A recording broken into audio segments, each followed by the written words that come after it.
A few months ago, I made one of the dumbest purchases of my life, a 2022 iPad Air 5th generation. And the worst part about it is, I knew it was dumb because I didn't need the Air. The regular iPad would have been enough for the use I make of it, yet like so many people, I fell into the Apple marketing trap. And I ended up spending way more than I ever thought I would on a tablet. Whether you're grocery shopping, buying a car, a laundry machine, or an iPad, you will be faced with pricing ladders. This marketing strategy is very real and designed to make you spend as much money as possible, oftentimes on stuff you don't even need. And in this video, I want to show you how Apple has mastered this marketing technique and used it to make billions, not only with the iPad, but with its entire product line. Let's get started.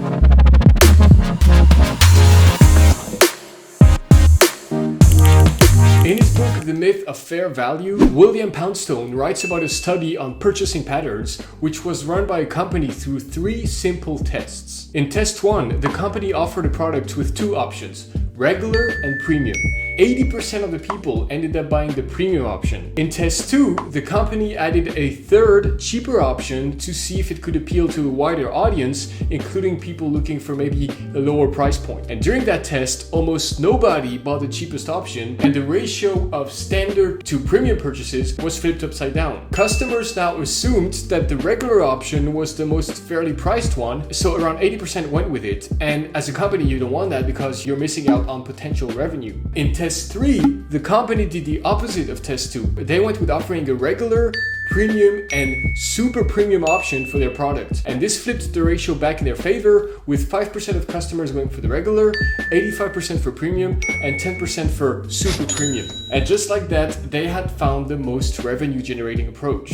So if you think about it, most of the time you purchase a tech item like an iPad or a fancy laptop, you, number 1, don't need all the features you're getting with the product. And number 2, you often end up spending more than intended for a premium with very small added value. In this image, we see that at the lowest price point offered by Apple, you get 88% of the best iPad user experience. And that's the iPad Pro 12.9 inches. That's the top-notch creme de la creme, right? And like 95% of people, you don't need that top-notch thing. So for $330, you get 88% of the best. That's not bad at all. And again, that's all most people will ever need when they buy an iPad. The iPad Pro 13 costs $1,100, so getting 88% of what it has to offer for 30% of the price is incredible value for your money. Yet most people don't go with that option because they perceive the options in the middle to be more fairly priced than the cheapest one. And that's a very common bias, as we saw in the marketing study we just mentioned earlier. Let's look at all the other iPad options Apple has to offer. So if you add $170 to your budget,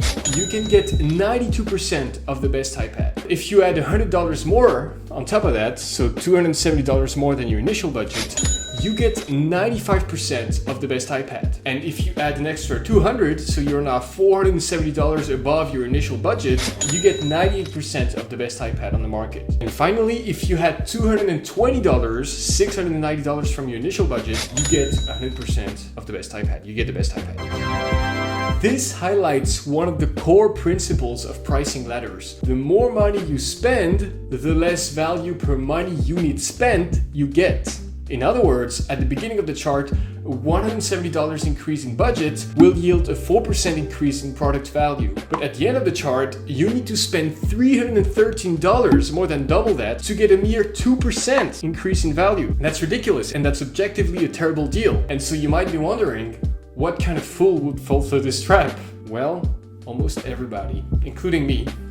Brand perception, status, and ego. So this graph here is a bit outdated, it's from 2012, but it's still a great example of the pricing ladder efficiency. Even 10 years ago, when Apple had fewer iPad options to offer, they were selling way more premium and super premium options than the regular iPad. In fact, they managed to get 33% of their customers to go with their super premium. That's even better than the 10% mentioned in the study earlier in the video. Apple knows this marketing strategy is very efficient, and they use it across their entire product line. Every product they have to offer comes in at least 3 different options. And again, bear in mind, for every line of product, 80 to 90% of people, if not more, would do just fine with the entry-level option. yet a very small percentage of people buy that. And like me, you may think you're immune to such marketing tactics. I thought I was, but oh boy was I wrong, because I ended up spending an extra $326 for a small 7% increase in product value that I did not even need. We as humans love fancy stuff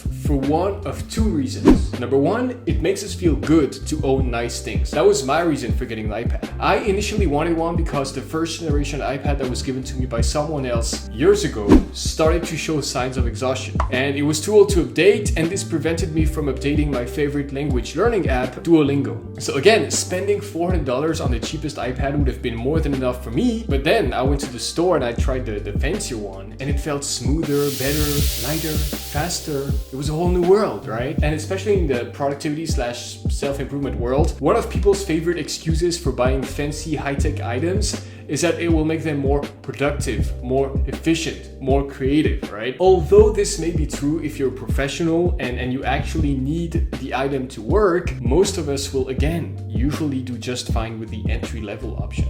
The second reason we like to buy fancy stuff, it gives us a sense of status and boosts our ego. Although this also applies to iPhones, Apple Watches, and other tech gadgets, it is mostly true in the luxury market. People buy nice things because they need to feel validated among their peers. This has been true for as long as humans have been around, but the internet and social media multiplied this like never before. Luxury is more accessible than in the past, and the way a lot of people spend their money is not rational anymore, but emotional.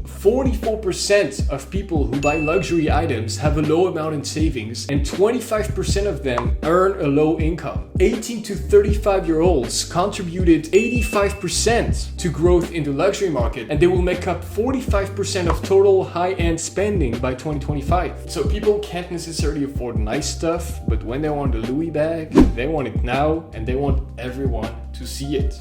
Conclusion. Whether you're in the market for an iPad or a Louis Vuitton bag, chances are you'll end up buying something you didn't really need and or had the money for. It is really hard to find. So here are a few tips if you want to treat yourself to fanciness without breaking the bank. Every time you want to purchase something, ask yourself, what use will I make of it? Always challenge the value you get for the money you spend. Use the internet to look for the same product in different stores so that you can find the best price. Remember that if you're offered multiple options for the same product, you most likely don't need the premium version. And finally, this might sound obvious, but not many people follow this advice. If you can't afford it, just don't buy it.